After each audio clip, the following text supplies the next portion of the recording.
చెప్పడం మర్చిపోయాది. చేపల కర్రీ కాదు. మరి ఏం చేద్దాం చేపల పులుసు.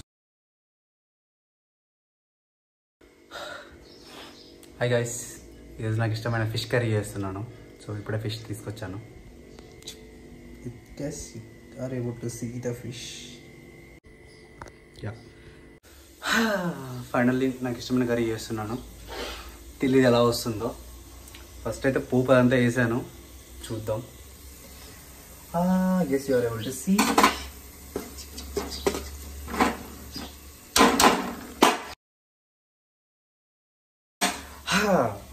నెక్స్ట్ ఏం వేయాలో నాకు కూడా తెలియదు. ఇక్కడ ఏమన్నా ఉంటే అవన్నీ వేసేస్తాను. ప్రజెంట్ అయితే ఇక్కడ పెట్టేద్దాం కెమెరా. ఉండు ప్లీజ్ నా బుజ్జి కదా, బంగారం కదా. ఎంత గాయమైన కానీ నా మేనికి ఏందా మా గిన్నె మాడుతుంది కూడా. ఏం మాడట్లే, అట్లా చెప్పిన. నేను మాడితే చేసి కూడా ఏముంది.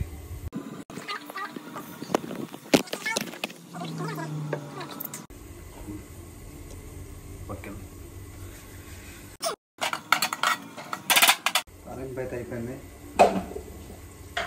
లైట్గా పసుపు ఎక్కువ వేసుకున్నాం, కొంచెం హెల్త్కి మంచిగా, టేస్ట్ కూడా బాగానే ఉంటుంది. కానీ కొంచెం వేడి ఎక్కువ ఉంటా. మళ్ళాగనే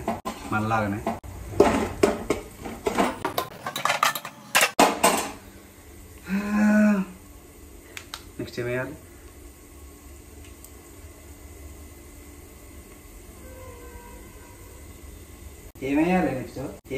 నెక్స్ట్ డైరెక్ట్ చారేనా?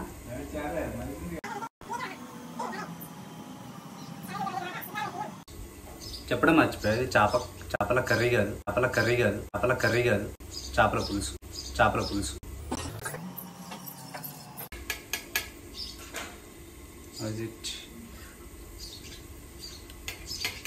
పర్ల కారం ఎక్కువ ఉంది. హాయ్.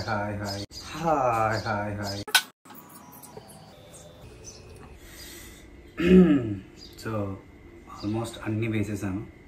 ఒకసారి కలుపుకుందాం. ఓకే, ఆ పులుసులో ఏం వేసానంటే కారం, మసాలా అన్నీ వేస్తాను. ఫిష్ ఒకటి వేయడం లేటు. ఇది అవ్వగానే, బాయిల్ అవ్వగానే ఫిష్ వేసేద్దాం. యా, అన్నీ వేసేసాను. కలర్ తేడా కొడుతుందండి. సర్లే, మనమేగా తినేది.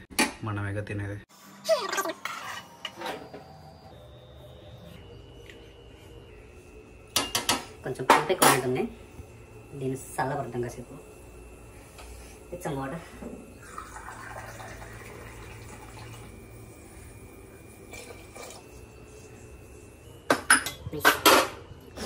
సూపర్ నాన్న, అఖిలే నెంబర్ వన్. ఫైనల్లీ ఇది అయిపోయినట్టుంది. సో ఆఖరి ఘట్టానికి వచ్చేసాం మనం. ఇప్పుడు ఫైనల్ రౌండ్ ఏంటంటే ఈ ఫిష్ని ఒక్కొక్కటి అందులో వేయాలి. అంతేగా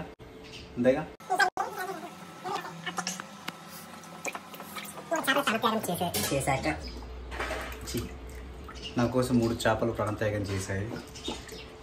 వాటి ఆత్మకి శాంతి చేకూరాలని నేను కోరుకుంటున్నాను.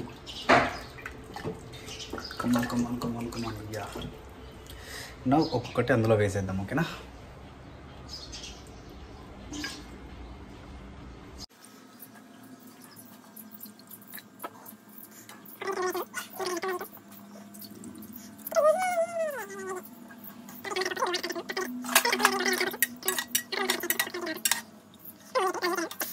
నా తెలిసి ఇప్పుడు అయిపోయింది అనుకుంటాను. Yeah, almost done. చూద్దాం టేస్ట్ ఎలా ఉందో. నాకు చెప్పింది ఏంటంటే ఫిష్ కర్రీ చేసినప్పుడు మనం స్పూన్ యూజ్ చేయకూడదు, లైక్ మిక్స్ చేయడానికి. ఎందుకంటే అవి స్ప్లిట్ అయిపోతాయంట.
ఫైనల్లీ అయిపోయింది.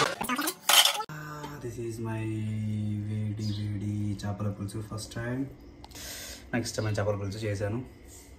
టేస్ట్ కూడా పర్లా. ఫుడ్లో ఎలా ఉంటుందో చూడాలి. అప్పుడు ఒకటి చిన్న బ్లాగ్ చేసి పెట్టేస్తాను. బాయ్.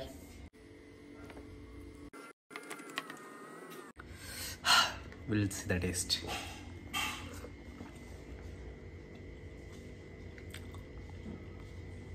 పర్లా, బాగానే చేసా. కొంచెం సాల్ట్ తక్కువైంది. బాగా. బాయ్.